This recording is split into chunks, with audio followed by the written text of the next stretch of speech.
Jadi kalau mau Bapak Ibu sekalian hajat-hajatnya dipenuhi pada saat kita lagi genting, lagi berharap Allah berikan kemenangan, kemudahan, keberkahan, keselamatan, maka harus kita sering berdoa justru dan bergantung pada Allah di saat kita sedang lapang.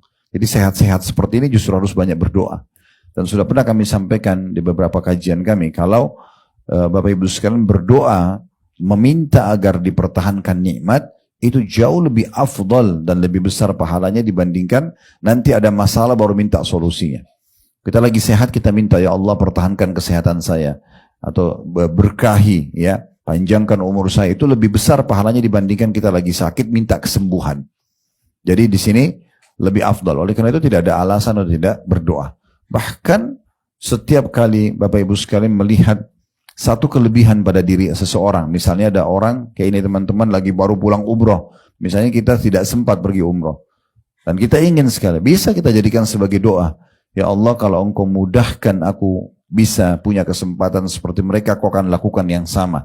Anda lewat sebuah masjid mewah besar, bukan cuma sekedar mengucapkan, bagus ya masjidnya, sayang sekali, manfaatnya apa? Tidak ada, pujian kosong, mungkin pemiliknya juga tidak butuh untuk dipuji. Tapi bagaimana kita berdoa di saat itu agar kita bisa raih pahala masjid tersebut dengan cara berdoa, ya Allah kalau engkau mudahkan hambamu ini membangun masjid seperti orang-orang yang telah bangun masjid ini, maka hamba akan melakukannya. Kalau dia tulus dalam hati, Allah akan berikan dia pahala masjid tersebut. Berapa banyak masjid di Jakarta ini atau Jabodetabek yang bisa kita raih pahalanya. Begitu juga kalau kita bicara sudah lingkup seluruh Jawa Barat atau mungkin seluruh Jawa atau bahkan seluruh Indonesia.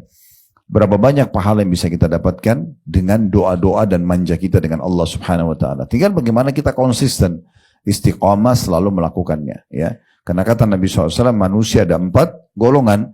Yang pertama adalah orang yang paling baik, paling mulia, orang yang Allah kasih ilmu dan harta. Udah paham agama, dia juga kaya raya. Lalu dia menghabiskan keduanya di jalan Allah. Dia mengajar, dia praktekin dalam hidupnya, dan juga dia bersedekah dengan hartanya, membangun masjid, rumah anak yatim, bantu kerabat dan segala macam.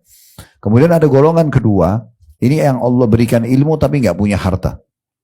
Lalu dia bilang, kata Nabi SAW dengan tulus dari hatinya, ya Allah kalau seandainya engkau memberikan aku kesempatan seperti orang itu, maksudnya orang yang pertama tadi, aku akan melakukan hal yang sama. Maka kata Nabi SAW, fahuma fi ajri sawa, mereka sama pahalanya. Jadi kita bisa sama pahalanya dengan orang yang bangun masjid, orang yang pergi haji, orang yang pergi umrah, orang yang bangun rumah anak yatim, orang yang banyak membantu orang-orang, segala macam. Itu dengan cara kita niatkan tulus dalam hati.